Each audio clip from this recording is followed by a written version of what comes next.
Bonsoir à tous, bienvenue dans le Focus Info ce soir, la biodiversité dans le débat du Focus avec nos trois invités. Hélène Sirder, deuxième vice-présidente déléguée à l'environnement et au développement durable. Bonsoir. Bonsoir Monsieur Vernet. Et bienvenue sur le plateau de Focus. Louis Galantine, président de la commission environnement et écologie de la région Guadeloupe. Bonsoir. Bonsoir. Bienvenue. Merci. Ariel Priam, responsable du service environnement de la région Martinique. Bonsoir. Bonsoir et bienvenue. Souvent, lorsqu'on parle de biodiversité et de développement durable, on a l'impression de rentrer dans des choses techniques. Alors on en parle partout. Le grand public a encore du mal à concrétiser pour que la chose soit, on va dire, palpable. En des mots simples, dites-nous ce que c'est. Quand on dit biodiversité, qu'est-ce que c'est ? La biodiversité, c'est l'ensemble de nos espèces végétales et animales, en fait, qui caractérise à la fois notre spécificité, mais qui permet aussi, et qui a surtout permis aux populations de se développer. Donc, en fait, là, avec justement le développement des populations, on se rend compte que la biodiversité et en fait subit une pression sur la ressource qui est trop importante. Donc il y a des aspects à la fois écologiques certes, mais dont dépend aussi l'économie pour la préservation de la biodiversité. Aux Antilles-Guyane, qu'est-ce que cela représente comme ça sur la planète? Je sais que ce n'est pas rien. Pour les Antilles-Guyane, ça représente quoi? 80. Allez-y. Non, allez-y. En fait, pour le territoire des Outre-mer, ça représente 80% de la biodiversité française. C'est dire qu'il y a un enjeu économique et social. On en avait parlé. Est-ce qu'il y a un lien avec la dernière fois, vous avez reçu notamment sur le plateau de Focus pour parler de pharmacopée. Ça va jusque-là également, en vérité? Oui, pour répondre à la question que vous avez posée, c'est tout le paradoxe en fait de nos populations, et particulièrement en Guyane, où la population vit au centre de la biodiversité, et on en vient encore à se demander un petit peu ce que c'est. Alors, cette biodiversité, c'est un terme technique, voilà. Je rappelle souvent, Monsieur Vernet, que la Guyane a été caractérisée avant par l'enfer vert. Cet enfer vert, aujourd'hui, on l'appelle biodiversité. C'est mettre l'accent sur la connaissance donc des choses. Alors, la biodiversité, c'est tout ce qui nous entoure. Voilà. C'est ce qu'on appelle l'environnement, c'est donc le vivant. Et le développement durable, comme son nom l'indique, c'est le développement durable. Voilà, comme ensuite, ça, les choses sont claires. Voilà. Il ne faut pas trop les compliquer non plus pour qu'on comprenne exactement. Et dans ce développement durable, vous avez à la fois, comme Madame l'a signalé, le développement économique et aussi la préservation et la conservation. Alors voilà ce qu'on entend souvent, la biodiversité, une force économique. Sous-évaluée, là on va en parler bien sûr. On parle souvent de force économique, mais les gouvernements ont du mal à faire justement ce lien économie, biodiversité. Alors peut-être que les choses évoluent, dites-nous là-dessus. Oui, en effet, et c'est le pourquoi d'ailleurs je salue l'initiative de la région Guyane qui a initié cette rencontre, cet espace de dialogue, et qui pourrait être aussi en fait un espace où nous avons déjà eu l'occasion de travailler, en l'occurrence l'URAG, l'Union en fait des régions Antilles et Guyane. Je pense que ça rentre dans ce cadre-là. Et là, le gouvernement est sur le point, n'est-ce pas, de pondre une loi sur justement sur la biodiversité. Alors, tout ceci pour vous dire que, en fait, si nous sommes ici, c'est justement pour défendre, en fait, cette filière, cette biodiversité. Parce qu'en fait, vous avez posé comme question que le gouvernement, en fait, hésite parce que c'est aussi un enjeu économique, mais c'est un enjeu culturel et social. On va en parler. Sur l'économie, vraiment, par rapport à la biodiversité. Vous touchez à un point important qui concerne de façon plus générale le développement donc, de la Guyane. L'exposé des motifs du projet de loi sur la biodiversité répond à votre question, puisque le gouvernement lui-même dit « Nous avons les politiques publiques à ce jour ont mis l'accent sur la conservation » et qu'aujourd'hui, il faut en faire une force économique parce que les textes internationaux demandent que cette biodiversité aujourd'hui soit valorisée. Donc le gouvernement s'apprête justement à encadrer donc cette valorisation. Et je parlerai de la Guyane, toute la Guyane, avec sa biodiversité riche. Les politiques publiques ont jusqu'à aujourd'hui protégé, conservé. Et aujourd'hui, il nous faut passer à un stade de développement de nos ressources naturelles. La biodiversité en fait partie. Et on se trouve confronté à cette logique, à cet équilibre qu'il nous faut aujourd'hui trouver entre la conservation et le développement. Sachant que pour la Guyane, nous avons quand même déjà des outils de protection forts qui couvrent quand même 30 à 35% déjà du territoire de la Guyane. Donc ce que nous souhaitons aujourd'hui, c'est vraiment mettre l'accent, et la région Guyane veut mettre l'accent sur le développement endogène, donc avec nos propres ressources, avec les acteurs locaux de ce territoire, de façon à pouvoir assurer le développement. Et là, il nous faut trouver donc cet équilibre entre le respect des règles environnementales tout simplement, mais le développement, quand on connaît donc l'augmentation de la population, je crois que, bon, voilà, on ne peut pas faire autrement. Et c'est pour ça que vous êtes réunis aujourd'hui. Qu'est-ce qui en ressort, justement? Vous le disiez, Hélène Sirder, la Martinique, la Guadeloupe, même discours? Tout à fait, en fait, même discours. Les enjeux ne sont pas véritablement les mêmes. La preuve, la collègue a dit que déjà, en fait, la Guyane est couverte et protégée en partie, mais nous avons effectivement une filière qui existe et qui, est organisée. C'est une filière 100% guadeloupéenne, et je pense qu'à partir de cette filière-là, cet exemple-là, eh bien, c'est un exemple à exporter peut-être en Guyane et en Martinique pour que nous puissions tenir un véritable, je dirais, un véritable accès à la biodiversité, mais pour non seulement la protéger, mais encore la commercialiser, et que ça soit en fait une ressource propre au bénéfice, bien entendu, des populations guadeloupéennes.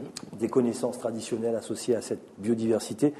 Donnez-nous des exemples concrets encore, qu'on puisse toucher un peu le téléspectateur. Mais en fait, il faut savoir que, pour revenir un peu sur l'aspect biodiversité dans le sens large, quand vous parlez de biodiversité et économie, l'un ne va pas sans l'autre. Parce que lorsqu'un pêcheur va à la pêche pour amener pour travailler, en fait, il travaille avec la biodiversité. Donc nous, de toute façon, c'est valable pour les Antilles-Guyane, mais en particulier en Martinique, en ce moment, on a des espèces en jeu, en particulier ce qu'on appelle tout ce qui est plantes médicinales, plantes aromatiques, et en plus, on a aussi, bon, c'est pareil aussi, parce que de toute façon, les territoires sont sensiblement les mêmes, tout ce qui est invertébrés, marins et microscopiques. Donc, quand on parle d'exemples concrets de ressources génétiques et de connaissances particulières, quand on parle des plantes médicinales, c'est l'exemple le plus typique. C'est d'ailleurs pourquoi il y a eu des propositions faites par nos parlementaires dans ce sens. Et donc là, on est sur une problématique de conservation, certes, parce qu'on a des problématiques de biopiraterie. Simplement pour se préserver, je ne dirais pas qu'on est encore à des stades très élevés de ce domaine.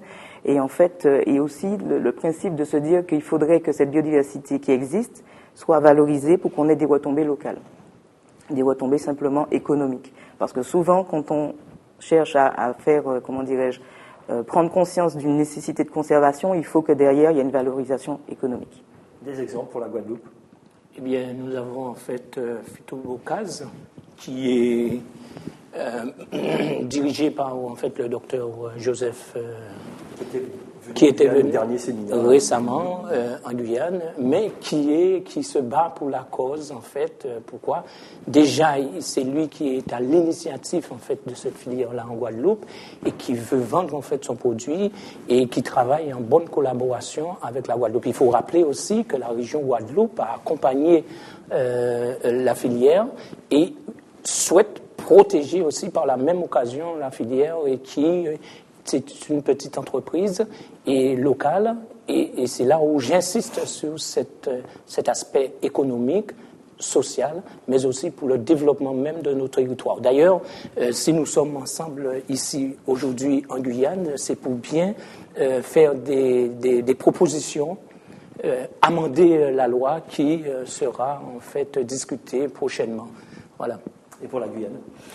Alors la Guyane, la particularité de la Guyane, c'est d'avoir une biodiversité riche, exceptionnelle qu'on ne connaît pas, parce qu'on ne connaît en fait que 20% du territoire. Donc la biodiversité, on en parle beaucoup, mais on ne la connaît pas encore. Et c'est d'avoir aussi des populations traditionnelles, les populations autochtones, les populations bouche-linguée, la population créole, qui a des savoirs, ces populations des savoirs donc traditionnels associés donc à cette biodiversité, à la ressource. Vous demandiez donc des exemples concrets. Ben, c'est la pharmacopée, c'est l'alimentaire, c'est les plantes. Alors nous savons ici que pour soulager certains maux, bon, on utilise des tisanes, on utilise des plantes, etc. Vous avez aussi beaucoup d'autres exemples. Par exemple, les Amérindiens, lorsqu'ils pêchent le poisson, ils peuvent anesthésier donc du poisson, etc. Voilà des exemples. Et la particularité de la Guyane, c'est d'avoir encore donc ces populations détentrices de savoirs traditionnels. Et précisément, donc, la PA, qui veut dire accès à la ressource et partage juste et équitable, c'est le partage juste et équitable entre ces populations qui ont le savoir traditionnel, qui connaissent les plantes, qui connaissent déjà une certaine utilisation des plantes, et le partage avec ceux qui viennent aujourd'hui, qui vont apporter un plus. Je vais parler du chercheur, je vais parler aussi de la commercialisation. Voilà, donc plus on mettra du progrès dedans, si vous voulez, plus les acteurs vont se multiplier, et à partir de là, il faut un partage juste et équitable entre ceux qui, notre histoire, ont su préserver cette biodiversité, qui en connaissent certaines utilisations, et ceux qui arrivent aujourd'hui avec des technologies modernes qui peuvent, en quelque sorte, avoir d'autres principes actifs. Et puis, le plus important là pour la Martinique, la Guadeloupe et la Guyane, c'est la protection. Comment on fait, voilà. Comment on protège, puisqu'il y a du pillage à tout va. Il y en a partout. Alors, comment on fait? Comment faire? Oui. Eh bien, d'ailleurs, nous avons travaillé sur 3 axes. Sur, en fait, la demande de décentralisation de la loi, en fait, pour que nous-mêmes puissions décider et protéger. Il est, bien entendu, nous avons travaillé aussi sur des éléments incitatrices pour, justement, que nos compatriotes, en fait, respectifs, puissent accéder à la biodiversité, puissent accéder aussi, bien entendu, à la décision. Que ce soit nous qui décidons et qui aussi nous puissions donner... Comment on fait pour qu'un chercheur, qu'on empêche un chercheur d'enlever une feuille sur un arbre en Martinique, par exemple, et pour en faire un business de pharmacopée, par exemple? Il y a ça aussi, hein, on parle de cette protection-là. Oui, cette protection-là, mais justement, vous avez parlé de pillage il y a un moment. Mais effectivement, nous en région, les politiques que nous sommes là pour donner en fait des outils pour protéger en fait notre espace, pour protéger notre biodiversité. Et ça passe par la loi. Et cette loi-là, et c'est le pourquoi d'ailleurs, j'ai dit enfin avec joie en fait le pourquoi nous avons adhéré avec une belle délégation guadeloupéenne ici en Guyane pour justement porter notre retour d'expérience en Guadeloupe avec Phytobogaz par exemple, et puis donner aussi notre point de vue sur cet aspect-là. Et le travail que nous avons fait sur ces 3 axes permettront à nos parlementaires maintenant de porter en fait ceci à un niveau supérieur pour que nous ayons en fait satisfaction sur la loi. Pourquoi? Parce que nous voulons protéger, n'est-ce pas, nos espaces. Ariel Priam, sur la protection. Alors en fait, la démarche et la réflexion débutée avec le congrès des élus du 20 juin de l'année dernière. Chez nous, effectivement, c'était un des aspects, des thèmes de la réunion, de savoir comment on pouvait récupérer les compétences aussi bien pour la protection que pour la valorisation dans le domaine. Parce qu'effectivement, comme je vous ai parlé des problématiques, on savait qu'il y avait le projet de loi qui était en réflexion au gouvernement. Donc le projet de loi va sortir, enfin il est projet de loi, donc il va sortir. Et effectivement, donc après l'étape du congrès, on a eu une table ronde avec les acteurs locaux. Ça, c'était en septembre. Et là, maintenant, avec le séminaire de la Guyane, effectivement, nous remercions la Guyane d'avoir l'initiative, puisque nous avons été saisis, en fait, par l'État sur l'avis, justement, pour donner notre avis sur le projet de loi. C'est d'avoir une réponse commune sur les propositions du gouvernement. Parce que là, en l'occurrence, l'acteur principal de la biodiversité dans nos territoires, ce sont quand même nos populations. Donc, pour éviter, qui peut mieux protéger que nous-mêmes, effectivement, dans ce cadre-là. Donc là, le séminaire, c'est un élément supplémentaire, je dirais, au travail. Donc, c'est pas évident, parce qu'effectivement, il y a plusieurs usages qui sont déjà en cours. On peut pas les interdire. On peut pas interdire à un chercheur de venir pour pouvoir justement travailler. On peut pas interdire à une entreprise de faire des recherches, parce que de toute façon, nous sommes des territoires qui sont dans le cas des Antilles en particulier, petits. On n'a pas un marché extensible. Donc, certes, on sait qu'il y a des potentialités, mais on a un problème de connaissance également. Comme disait madame, on n'a pas la connaissance de la totalité de biodiversité. Donc, en fait, on a certainement des choses qu'on détruit et qu'on ne sait même pas qu'elles existent. Donc, la réflexion est lancée. C'est vrai que le fait de travailler en commun, ça permet de mettre les choses à plat et puis d'avancer plus certainement. C'est pour ça que vous êtes là. Le ministère de l'Écologie vient de saisir effectivement les collectivités sur un projet de loi. Du coup, c'est quoi la suite dans le calendrier? Hélène Serder, vous faites quoi maintenant? Eh bien, nous sommes réunis au niveau local. L'échelon local, c'est un échelon de proximité. Donc, nous contribuons à l'élaboration de la loi et ensuite nous apportons aux parlementaires les points sur lesquels, qui paraissent déjà essentiels à notre niveau. Alors, vous parliez tout à l'heure de la biopiraterie. Oui, la loi est là pour essayer de protéger d'abord la ressource, les populations, valoriser et ensuite la biopiraterie. Je voudrais rappeler quand même que pour la Guyane, l'essentiel de la dégradation de la biodiversité aujourd'hui, c'est bien toutes ces activités et pratiques illégales. Je vais parler de l'orpaillage clandestin, je vais parler de la pêche légale et je vais parler de la biopiraterie. Donc en définitive, la loi, le texte prévoit des sanctions, reste à savoir après comment ces sanctions seront appliquées. Donc le point qui nous a paru essentiel, vraiment, il y a un tronc commun, quelles que soient les particularités, c'est quand même la décentralisation. C'est le fait de rendre à l'échelon local la possibilité de faire, de protéger, de valoriser et donc d'assurer un contrôle et un suivi autant que possible de façon à ce que nous puissions assurer le développement de nos territoires. Et je voudrais également indiquer que s'agissant de la Guyane, l'autre particularité, c'est qu'il existe déjà un dispositif d'APA applicable au parc amazonien. Pas à l'ensemble, mais au parc amazonien, qui donne à l'autorité politique le soin de gérer tout cela. Et c'est ce que nous faisons maintenant. Voilà. Donc, le tronc commun, c'est bien ça, rendre à l'échelon local et rendre aux politiques le soin de faire. Tout à fait. Je souscris en fait pleinement à ce que Madame Serder vient de dire, mais je dis que bon, c'est vrai, il y a un tronc commun, et le tronc commun, c'est justement de ramener sur le plan local en fait la gestion même de cette affaire-là, mais aussi de dire que chaque territoire a ses spécificités et seront versées dans le dossier les spécificités guyanaises, martiniquaises et guadeloupéennes.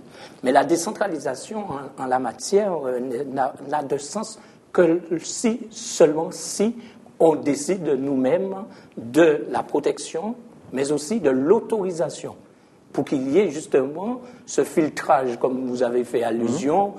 Comment peut-on empêcher en fait un Français Delta à venir prendre la petite feuille? Oui, exemple concret. Là, par exemple, si nous sommes décideurs à ce niveau-là, on pourra décider qui fait quoi sur nos territoires respectifs. Très bien. Et Hélène Serder, vous avez dit APA. APA, c'est l'accès aux ressources génétiques et le partage juste et équitable des avantages. Voilà ce qu'on pouvait dire ce soir sur la biodiversité et développement durable. Hélène Serder, Louis Galantine, Ariel Priam, merci d'avoir participé à ce Focus Info. C'est comme ça qu'on se dit au revoir. Ce soir, écran ciné à 20h. Vendredi, tout est permis. et la rediffusion du Premier magistrat avec la commune de Kourou. C'est comme ça qu'on se dit au revoir. N'oubliez pas The Voice demain à 20h sur ATG. On se retrouve, quant à nous, la semaine prochaine, et je vous annonce déjà les premiers magistrats de la semaine prochaine. Cayenne mardi et Matoury jeudi. Voilà, un bon week-end de carnaval. À la semaine prochaine. Sans plus tarder, le journal de TF1.